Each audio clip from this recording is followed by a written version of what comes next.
এই red velvet pound কেকটা যে এত সফট এত ইয়াম্মি হয়, মানুষ পছন্দ করবে না কেন বলেন? রেড ভেলভেট মানেই কিন্তু অন্যরকম একটা চাহিদা, অন্যরকম একটা ভালো লাগা, অন্যরকম একটা ভালোবাসা। তাহলে চলেন দেরি না করে এর ফুল রেসিপিতে চলে যাই। আমি কিন্তু খুব সহজে এটাকে দেখানোর চেষ্টা করেছি। এখানে আমি নিয়ে নিব হাফ কাপ করে 1 কাপ পরিমাণে টক দই। আপনারা ইচ্ছা করলে এই দইটা বাসায় বানিয়ে নিতে পারেন। আমি এটা দোকান থেকেই কিনে এনেছি, একদম রেডিমেড। আপনারা ইচ্ছা করলে দুধের মধ্যে একটু ভিনেগার দিয়ে এটা তৈরি করে নিতে পারেন। তারপর আমি 1 চা চামচের মতো কফি নিয়ে নিলাম। এখানে আমি এই দইটার সাথে, আমার টক দইটার সাথে কফিটাকে খুব ভালোভাবে মিক্সড করে নিব। এরপর আমি দিয়ে দিব 1 টেবিল চামচের মতো food colour, red food colour. এটা হচ্ছে আমি রেডম্যানের চেরি রেড কালারটা ব্যবহার করেছি। এই কালারটাতেই কিন্তু এই কেকের রেডম্যানের কালারটা খুবই সুন্দর আসে, একদম পারফেক্ট একটা কালার আসে। এই লিকুইড মিশ্রণটা আমি রেডি করে একপাশে রেখে দিব। তারপর আমি চলে যাব শুকনো উপকরণে। শুকনো উপকরণের জন্য আমি প্রথমে নিয়ে নিব ময়দা। এখানে আমি 1 কাপ এবং 1/3 কাপ পরিমাণ ময়দা নিয়ে নিব।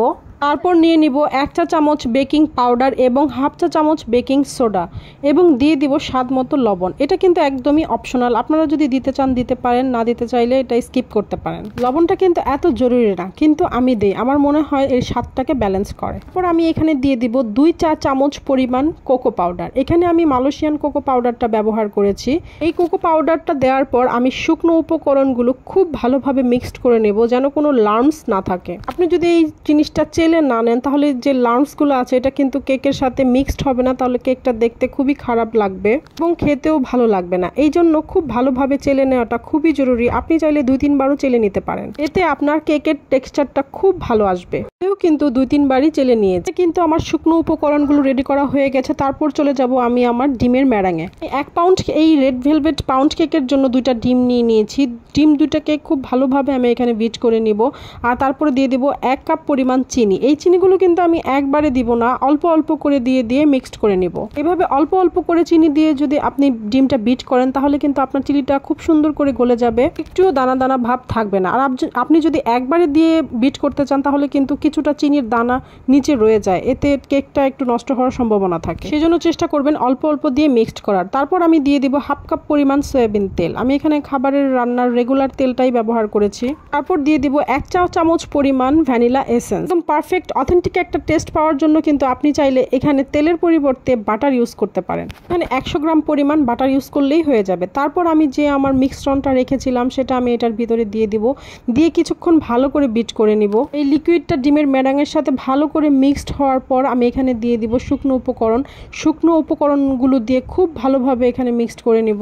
এটার মধ্যে কিন্তু আমাদের স্পঞ্জ কেকের মতো এত সাবধানে মিক্স করার কোনোই দরকার নাই। আপনি পাউন্ড কেকের মতো এটাকে যেমন খুশি তেমন মিক্সড করতে পারেন, এতে কোনোই সমস্যা হবে না। আমি 2-3 বার করে দিয়ে এটার মধ্যে শুকনো উপকরণগুলো মিক্সড করে নেব। আমি কিন্তু একবারে মিক্সড করব না, 2-3 বারে দিয়ে ভালো করে মিক্সড করে নিব, যেন কোনো বাবলস বা হচ্ছে যে ময়দার যে শক্ত দলা হয়ে না থাকে।